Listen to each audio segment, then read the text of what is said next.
Good morning, everybody. Another day and certainly another set of results from Sunday Creek today. We've just gone through Australia Day and had our celebration down under, and we've got our own little bit to celebrate here with an amazing result from Rising Sun. We're reporting 4 drill holes here. The highlight hole, 196, traversed 16 high-grade veins over a 559 meter intersection. That 559 meter intersection averaged 2.1 grams gold and 0.2% antimony uncut. So it was made up of these 16 high grades with lower grades in between. But over such a vast span, it really is one of those super holes from Sunday Creek. It had the 7th individual highest grade assay from the project, 1.3 meters at 670.4 grams gold equivalent. That was made up of mostly gold, 670.2 grams gold and 0.1% antimony. It had the highest grade antimony assay on the project, 0.16 meters at 65.9%. That's stoichiometrically or on the basis of just pure stibnite, getting close to pure stibnite. So a lot of antimony higher up in the hole, and it just demonstrated that we had gold from shallower levels right down to past 900 meters depth. So an amazing hole in itself, and so many high grades that in a short video like this, I can't read them, but that they're scrolling in front of you here.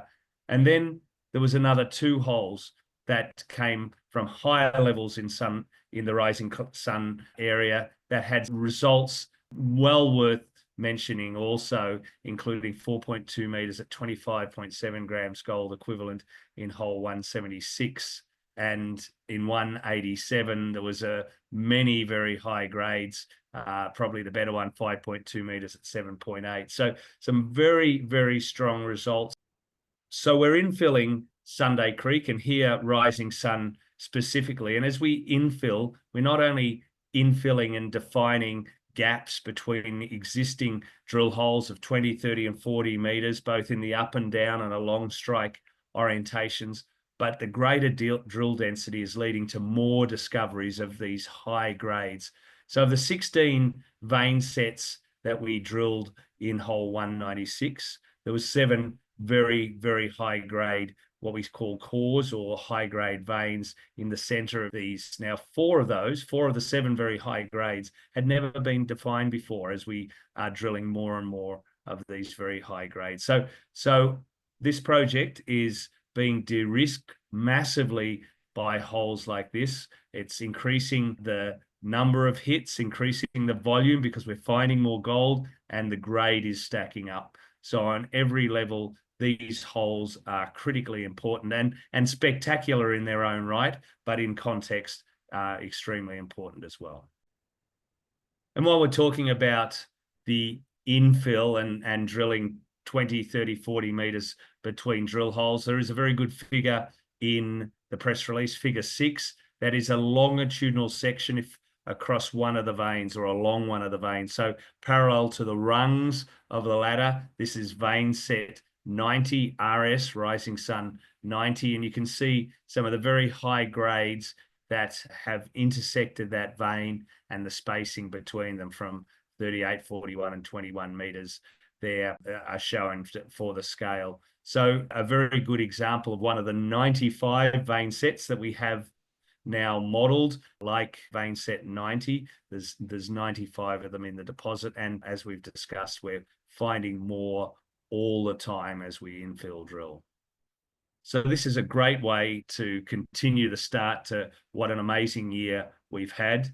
Only yesterday, we announced a new non-executive director, Mr. Ian Smith, who is one of the legends of the Australian mining industry. He was the CEO of Newcrest. He took that from a mid-tier to a major scale company. He was CEO of AuEq. He was one of the top leading executives in Rio. He's chaired the the Minerals Council of Australia, amongst many esteemed roles. So we're very fortunate in bringing Ian's skills, and Ian himself, of course, to the table. And that's how you build a project, bit by bit, by bringing in this expertise. So just yet another key appointment to add to the COO role we filled now, the CFO role, and now a key mining director. This year is going to be very busy. It started off with a bang. Of course, we were permitted at the end of last year to commence our decline, and those surface works are starting now. We should be going underground at the start of Q2 once all the surface works are formed, and we'll update the market shortly around all that work. We've got 200 kilometers to drill. From what these holes are that you've just seen, these are part of a 200-kilometer drill program. We've got 10 rigs, 9 at site, the core area.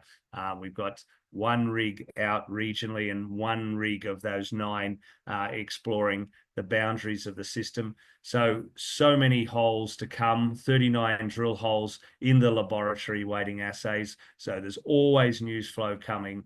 There's always exploration opportunity being created with regional drill holes being drilled. We're going underground and de-risking this project piece by piece and bringing on some of the expertise to help us build this project as well.